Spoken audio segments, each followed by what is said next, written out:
నమస్తే, welcome to our channel. అమ్మ పెట్టదు అడుక్కోనివ్వదనేటువంటి సామెత మన వైఎస్ఆర్సీపీ వాళ్ళకు కరెక్ట్గా సరిపోతుంది.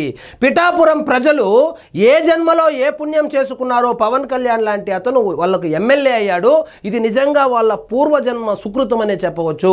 ఆయన ఎమ్మెల్యేగా అయిన తరువాత ఆయన ఎన్నికల ప్రచారంలో భాగంగా ఇచ్చినటువంటి హామీలు ఏవైతే ఉన్నాయో అవన్నీ నెరవేరుస్తూ వస్తున్నాడు. అందులో భాగంగా 4 కోట్ల రూపాయలు విడుదల చేసి 27 రోడ్లు అదేవిధంగా డ్రైన్లు కల్వర్టులు కట్టమని పిఠాపురానికి డబ్బులు పంపిస్తే వైఎస్ఆర్సీపీ పార్టీకి సంబంధించినటువంటి నాయకులు ఆ చైర్పర్సన్ ఎవరైతే ఉన్నాడో అతను మీరు ప్రతిపాదించినటువంటి పనులు చేయకూడదు, మేము ప్రతిపాదించినటువంటి పనులు చేయాలి, ఎమ్మెల్యే చెప్తే చేస్తారా, మాకు కౌన్సిల్లో మాకు మెజారిటీ ఉందని చెప్పి ఆ పనులను చేయనివ్వకుండా మోకాలడ్డడం మనమందరము జూలై 1వ తారీఖున చూసాము. వీళ్ళ ప్రధాన అజెండా ఏంటంటే పవన్ కళ్యాణ్ గారు కనుక అన్ని అభివృద్ధి కార్యక్రమాలు చేస్తే ఇక ఎటాగూ పిఠాపురంలో గెలవరనుకోండి, కానీ ఒక దురాశ, ఈ అభివృద్ధి పనులు చేస్తే ఎక్కడ పవన్ కళ్యాణ్ గారికి పేరు వస్తుందో అని చెప్పి వాళ్ళ చేతిలో ఉన్నటువంటి ఈ చైర్పర్సన్ పోస్ట్ ఏదైతే ఉందో దాన్ని అడ్డం పెట్టుకొని ఆ పనులను అయితే ఆపడానికి ప్రయత్నాలు చేశారు. ఇక్కడ చూడండి, పవన్ నిధులు తెస్తే మాకేంటి అంట. పవన్ కళ్యాణ్ ఏమైనా నిధులు సొంతంగా ఆయన ఏమైనా అక్కడ ఇల్లు కట్టుకోవాలని తెచ్చాడా? కాదు కదా. రోడ్లు కట్టమని, కల్వర్టర్లు కట్టమని, డ్రైన్లు కట్టమనే కదా డబ్బులు తీసుకొని వచ్చింది. పిఠాపురం ప్రజలకు ఎన్నికల సమయంలో ఇచ్చినటువంటి హామీలు నెరవేర్చాలనే కదా డబ్బులు తీసుకొని వచ్చింది. ఈ కాలంలో ఇలాంటి ఎమ్మెల్యే యాడుంటాడు? కనీసము ఓట్లు వేసుకున్న తర్వాత, గెలిచిన తర్వాత ఎక్కడ హైదరాబాద్లోనో బెంగళూరులోనో తలదాచుకునేటువంటి రాజకీయ నాయకులు ఉన్నటువంటి ఈ కాలంలో ఇచ్చిన మాటకు కట్టుబడి ఆయన చేతిలో ఇప్పుడు పవర్ కూడా ఉంది కాబట్టి పిఠాపురాన్ని ఏ విధంగానైనా ఆదర్శవంతమైన నియోజకవర్గంగా తీర్చిదిద్దాలని ఆయన తాపత్రయపడుతూ ఉంటే ఈ వైఎస్ఆర్సీపీ నాయకులు దాన్ని అడ్డుకుంటున్నారు. ఇక చూడండి, డిప్యూటీ సీఎం పనులు ప్రతిపాదిస్తే మేము అంగీకరించాలా? మా ప్రతిపాదనలు పెట్టాల్సిందే. వీళ్ళ ప్రతిపాదనలు ఎలా ఉంటాయో మనకు తెలుసు.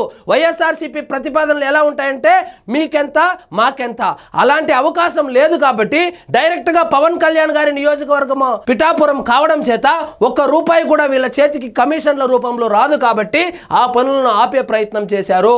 చూడండి, అజెండాపై సంతకం చేయని చైర్పర్సన్ కాకినాడ కలెక్టర్కు చేరిన గొల్లప్రోలు నగర పంచాయతీ. వాస్తవంగా ఏదైనా పార్టీ గెలవగానే ఆ సర్పంచులను, ఆ లోకల్ బాడీలో ఉన్నటువంటి వార్డు మెంబర్లను, కౌన్సిలర్లను అంతా నయానో బేయానో బెదిరించి పార్టీ మారేలాగా చేయడానికి ప్రధాన కారణం ఏంటంటే వాళ్ళు అభివృద్ధిని అడ్డుకుంటారని. కానీ పవన్ కళ్యాణ్ గారు నీతి నిజాయితీతో కూడినటువంటి రాజకీయాలు చేస్తాడు కాబట్టి వాళ్ళను నయానో భయానో వాళ్ళను బెదిరించి పార్టీలోకి లాక్కోలేదు. కాబట్టి ఇప్పుడు ఈ కష్టం అయితే వచ్చింది.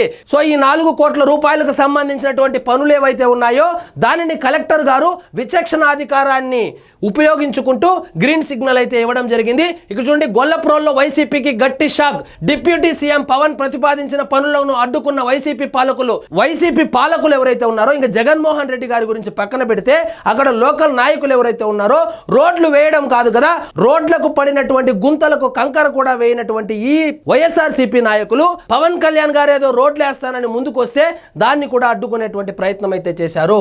గొల్లప్రోలు కౌన్సిల్ ను పక్కన పెట్టి ఆమోదించిన కాకినాడ జిల్లా కలెక్టర్ మున్సిపల్ చట్టంలోని విచక్షణ అధికారాన్ని వినియోగించుకుంటూ గ్రీన్ సిగ్నల్, పనుల నిర్వహణకు తొలగిన అడ్డంకి ఆంధ్రజ్యోతిలో కథనము. సో ఇక్కడ ఈ ఇష్యూ ఏదైతే ఉందో అది పవన్ కళ్యాణ్ గారి దృష్టికి వెళ్తే ఆయన కలెక్టర్తో మాట్లాడి విచక్షణ అధికారం ఏదైతే ఉందో దానిని వాడి ఎలాగైనా ఆ పనులకు ఓకే చేయాలని, గ్రీన్ సిగ్నల్ ఇవ్వాలని కూడా చెప్పినట్లు తెలుస్తోంది. కాకినాడ జిల్లా గొల్లప్రోలు నగర పంచాయతీ వైసీపీ పాలకులకు గట్టి షాక్ తగిలింది. పట్టణాభివృద్ధి కోసం డిప్యూటీ సీఎం పవన్ కళ్యాణ్ గారు తెచ్చిన నిధులతో పనులు చేపట్టకుండా 2 నెలలుగా అడ్డంకులు సృష్టిస్తున్న ఆ పార్టీ ప్రజాప్రతినిధుల తీరుకి చెక్ పెడుతూ కాకినాడ జిల్లా కలెక్టర్ నిర్ణయం తీసుకున్నారు. మున్సిపల్ చట్టం ప్రకారము తనకు సంక్రమించిన విచక్షణాధికారాలను వినియోగించుకుంటూ పనులకు పరిపాలనామోదం ఇస్తూ ఉత్తర్వులు జారీ చేశారు. అదే గౌరవంగా ఆ రోజే ఒప్పుకొని సరే చేయండి, పిఠాపురాన్ని అభివృద్ధి కదా చేస్తూ ఉండారని ఒప్పుకుంటే చాలా గౌరవంగా ఉండేది. అయినా అలా ఒప్పుకుంటే వీళ్ళు వైఎస్ఆర్సీపీ నాయకులు ఎలా అవుతారు? వాళ్ళు వైఎస్ఆర్సీపీ పార్టీకి సంబంధించిన వాళ్ళు కాబట్టి, వాళ్ళు అభివృద్ధికి వ్యతిరేకం కాబట్టి ఈ విధంగా అడ్డుకున్నారు. సో ప్రజలు చూస్తూ ఉన్నారు. సో మీరు ఎలాగూ పిఠాపురంలో గెలిచేది లేదు, సచ్చేది లేదనుకో, అది వేరే విషయము. కానీ పిఠాపురం ప్రజలు ఈసారి జరగబోయే లోకల్ బాడీ ఎలక్షన్లను దృష్టిలో పెట్టుకోండి. ఎలాంటి దుర్మార్గులకు మీరు లాస్ట్ టైం ఎలక్షన్లలో ఓట్లు వేశారు, వాళ్ళు నీ మంచి చేస్తాండ్రా నాయన అంటే దాన్ని కూడా అడ్డుకునేటువంటి నాయకులను మీరు వార్డు మెంబర్లు గాను, కౌన్సిలర్లు గాను, చైర్పర్సన్లు గాను ఎన్నుకున్నారు. ఈసారి డిపాజిట్లు కూడా రాకూడదు, ఒకసారి గుర్తుపెట్టుకోండి. దీంతో పనులు చేపట్టేందుకు వీలు ఏర్పడింది. గ్రామాల అభివృద్ధికి పుష్కలంగా నిధులు సాధించడంతో పాటు పనులు వేగంగా జరుగుతుండటంతో పట్టణాభివృద్ధిపై దృష్టి పెట్టిన డిప్యూటీ సీఎం పవన్ కళ్యాణ్ ప్రత్యేక చొరవ తీసుకుని పిఠాపురంలో అభివృద్ధి పనుల నిర్వహణ నిమిత్తం 3 కోట్లు, గొల్లప్రోలుకు 1 కోటి రూపాయలు మంజూరు చేయించారు. 4 కోట్ల రూపాయలు మంజూరు చేయించారు.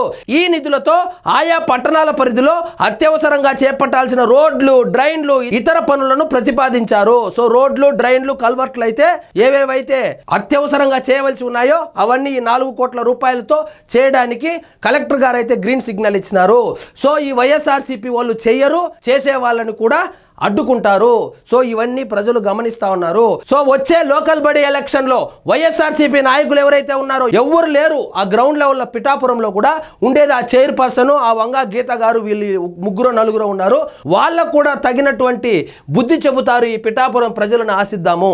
సో ఇదండి ఈరోజు మన టాపిక్. మీకు ఈ వీడియో నచ్చినట్లయితే లైక్ చేయండి, షేర్ చేయండి, ఛానల్ మాత్రం సబ్స్క్రైబ్ చేసుకోవడం మర్చిపోవద్దు.